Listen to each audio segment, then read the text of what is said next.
you believe in angels? Well, after this morning, I have a whole new belief in them. I'd like to share a story with y'all if you got just a minute. Well, this morning I woke up. I was aware that I had to work today, even though it was a Saturday. So I was already feeling a little bit down on myself. Woke up, put my boots on just like any other day, and went down there to go get me some coffee from the gas station. Now, the gas station that I went to this morning just so happened to be right next to a Waffle House.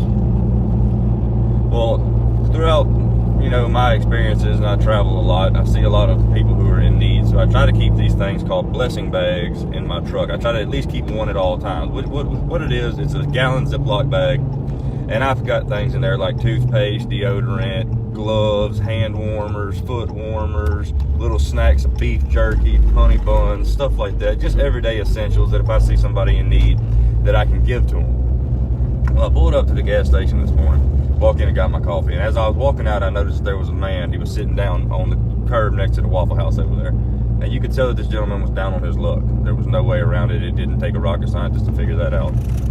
So when I see something like that, I've been extremely blessed in my life, and I feel the need as if I need to help.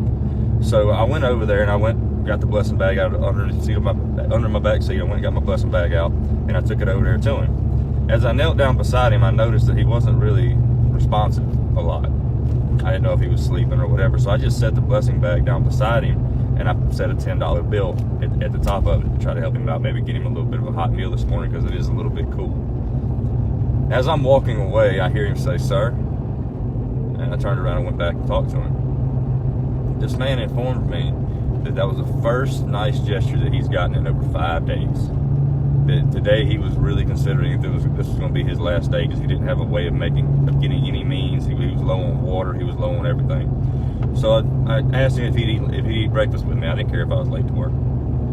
We went inside the Waffle House and we sat down, and we just had a conversation. We just talked to each other. I asked him where he was from, his name,